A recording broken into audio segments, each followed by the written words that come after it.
What happened to identity politics, this approach towards political action which advocates for rights, equality, and social justice for specific oppressed groups through a centering of their own voices? Introduced into feminist and anti-racist discourse by the Combahee River Collective in the 1970s, it is now seen as a paradigmatic feature of contemporary US politics, though it is criticized from the right as a neo-Marxist negation of classical liberalism that, promotes a culture of outrage and stifles free speech, and by the left as a bourgeois obsession with privilege that divides people in order to distract the working class from uniting against capitalism. But regardless of how one orients towards it, the state has been paying attention and manipulating identity politics for its own ends.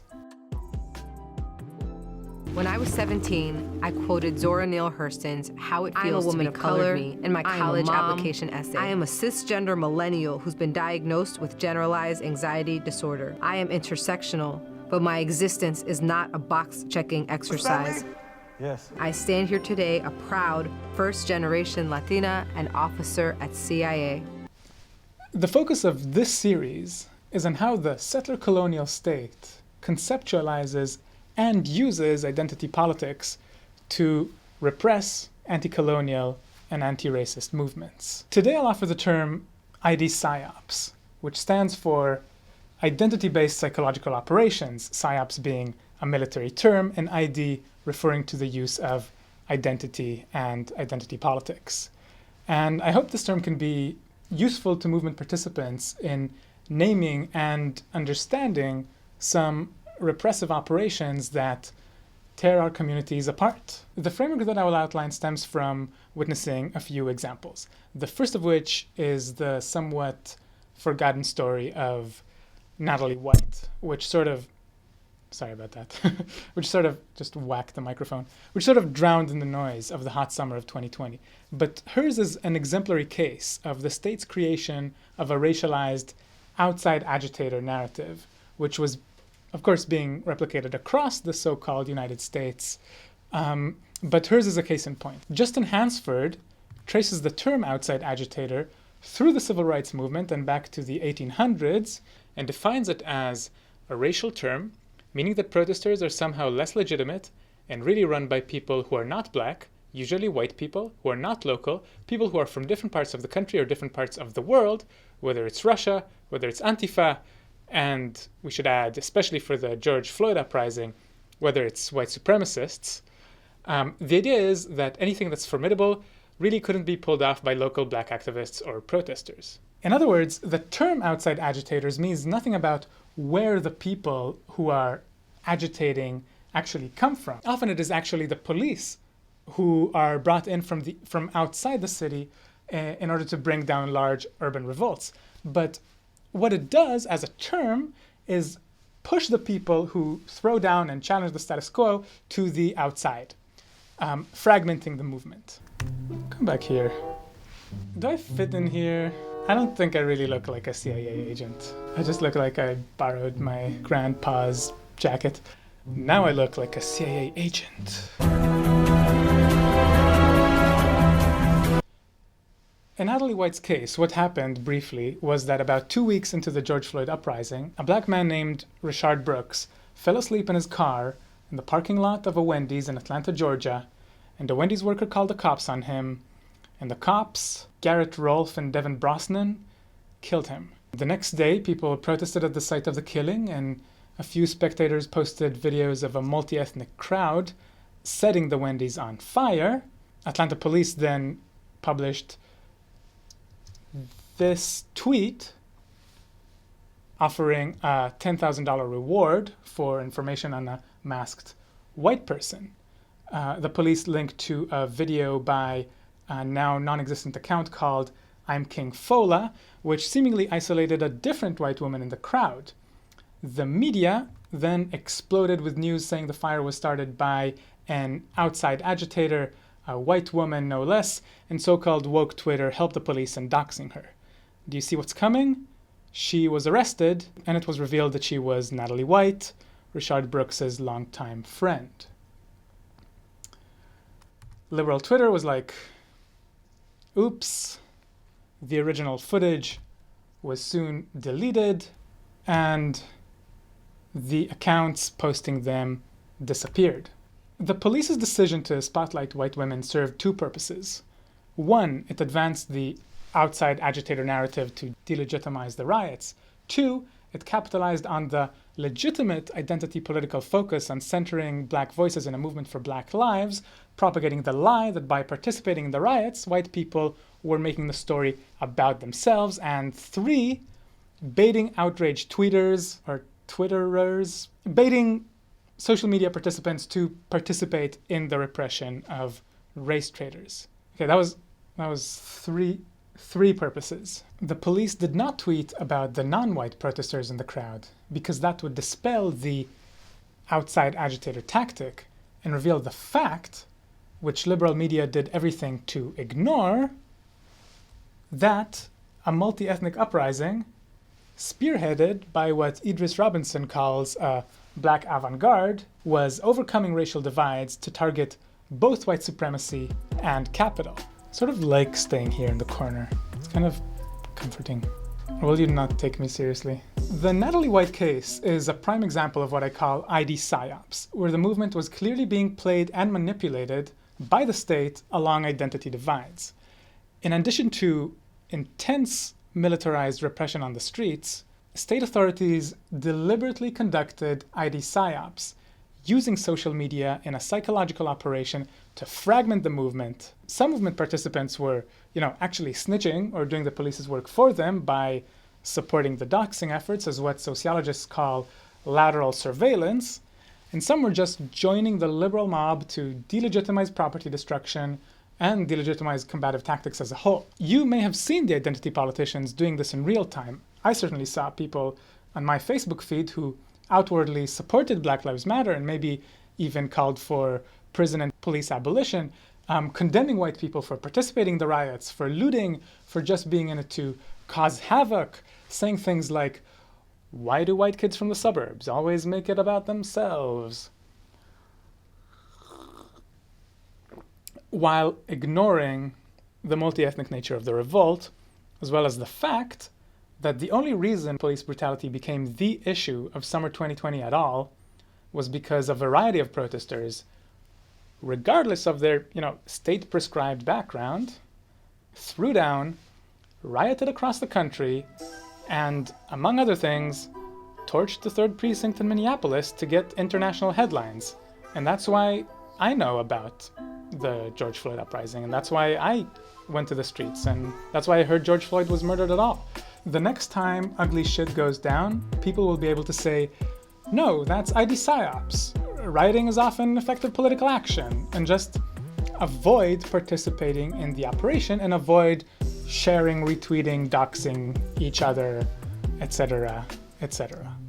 Maybe I'll add a little touch that I got here. I wonder if politicians actually pierce their expensive suits. See it? Oh, maybe like this. Thanks, Pops. The term IDPsyOps intentionally echoes counterinsurgent military terminology.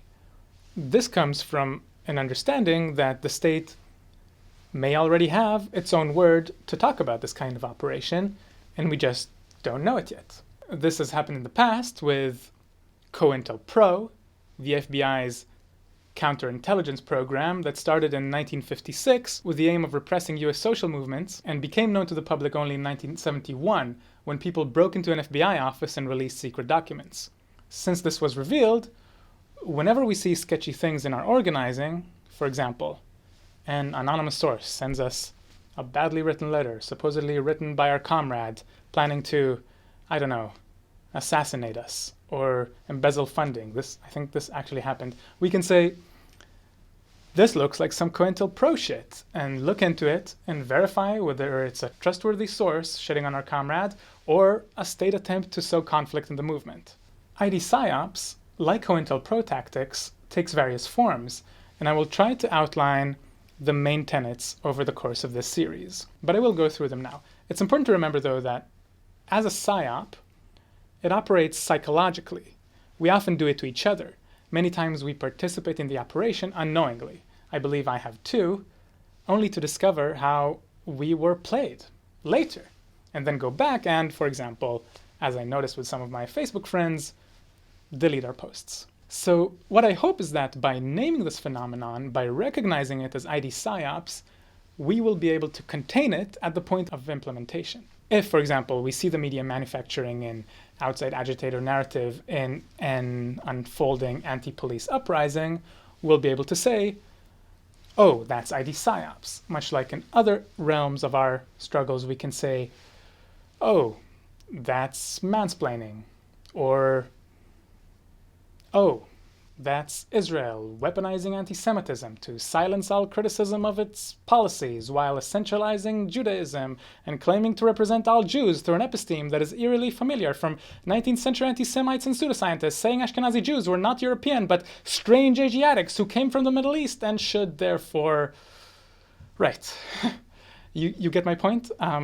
That too is a case of IDPsyOps, though we'll get to it probably in a dedicated future video on anti-Semitism. The point is, one word could say it all, and naming the operation could be a discursive technology of self-defense. I plan to make a video essay on... Oh god, this is hard. How do YouTubers do this? Like, don't they lose their voice by the second take? People like talk for fucking hours. I don't know, Natalie White. Like, goes all night, it seems, drinking herself to death. I'm just having green tea, in case anyone's wondering. Now we can get to the series battle plan. I identify three main categories of IDPsyOps. One, use of identity politics for direct repression, lateral surveillance, and fragmentation. The case I just discussed of Natalie White is just one of many examples. It happens on Twitter every day. In this future video, though, I will look closely at the widespread undercover police infiltration of Canadian activist organizing groups that were protesting the Toronto G20 summit in 2010, and at how police infiltrators used identity politics strategically to gain influence, entrap activists, incarcerate 6 of them, and create distrust that demoralized radicals across so-called North America. 2, use of representational and/or electoral politics to co-opt social movements. The Democratic Party has been using this form of IDPsyOps to a chilling effect. In this second video essay, I will show how this tendency originates in a lesson which military political scientists made when examining colonial military failures, such as the French military failure in Algeria in the 1960s, where it became clear that what the government actually did mattered less for the successful imposition of colonial policies than the state-prescribed identity of the governors. By similar logic, the current Vice President of the United States, Kamala Harris, can claim to and effectively recuperate BLM for an electoral campaign, even as her entire career has served the prison industrial complex, disproportionately incarcerating black populations as district attorney and continuing to represent corporate and law and order interests in office simply because she is personally identified as South Asian and African American. This recruitment ad, with which I opened the video, exemplifies another tenet of this category, showing how the state can use the language of identity politics and intersectionality as a form of authoritarian entryism into feminist and anti-racist discourse, creating the illusion that we are all on the same side, when in fact, they're the ones destabilizing lefty societies around the world, kidnapping dissidents to secret prisons, shaking hands with war criminals, torturing people, and doing everything in their power to uphold American imperialism. So yeah, I'll stop this. This is painful. Let's say goodbye to Daniel Craig, you know. The third major category is the entrenchment of existing ethnic, social, or religious identity divides, or the colonial literal manufacturing of new identity categories, such as the creation of the Israeli Arab identity category, which is, in effect, Israel's way of separating Palestinian citizens of Israel from the broader Palestinian struggle for liberation. Or, I mean, there's also the classical example of the Belgian crafting of the Hutu and Tutsi divide in Rwanda.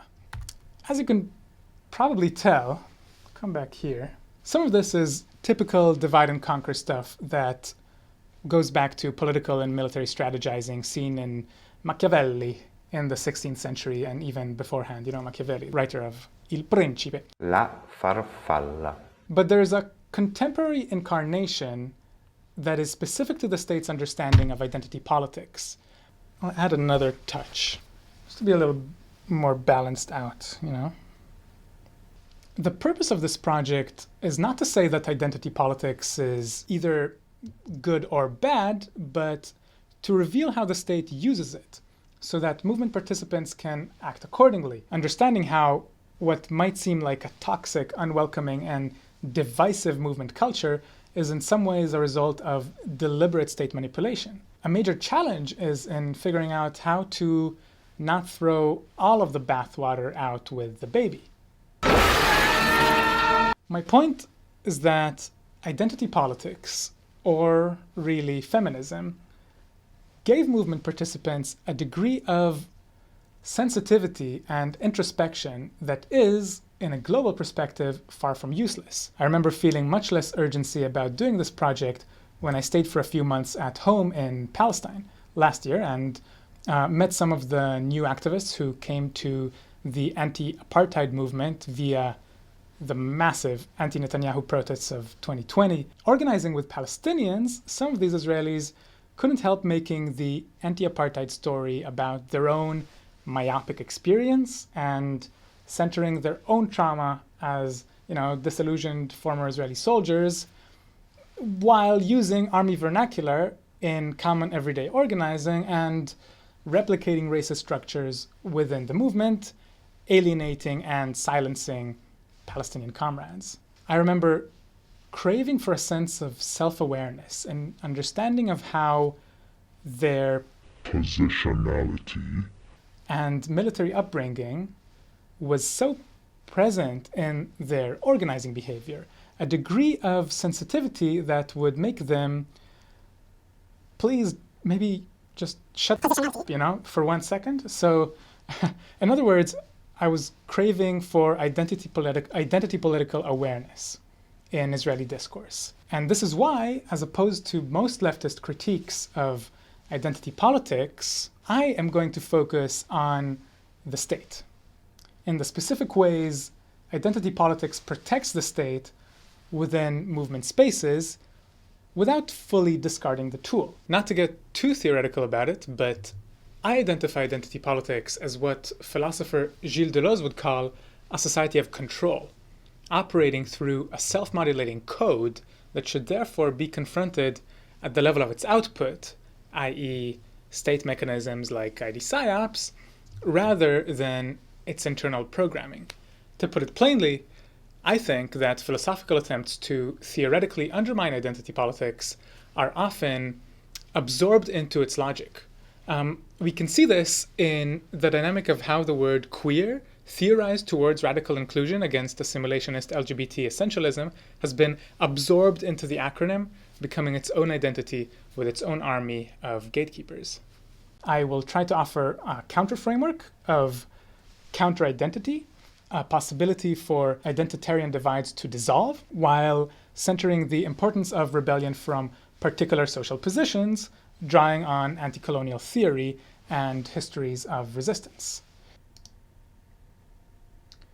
All right, thank you for making it this far. My hope is that by putting this research on YouTube, I'll be able to make this work more collaborative and get feedback as I produce it. YouTube is, of course, hostile territory that exploits both creators and viewers to benefit the largest tech company in the world, I think. But it's nonetheless the main forum where complex social criticism can reach a wide public and maybe even make a difference. So if you have any feedback, please comment. Tell me what you think of the term IDPsyOps. Does it seem useful to you? Does this critique make sense? Did I get anything wrong? Do you have your own examples of IDPsyOps that you think I should discuss? I will read every comment and do my best to engage. Also, if you want to see more of these videos, you can help me immensely by turning the gods of the algorithm in my favor, liking this video, subscribing, following, commenting to pray for their favor, sending this to your friends, and sharing on your chosen dystopian data mining platform of mass surveillance.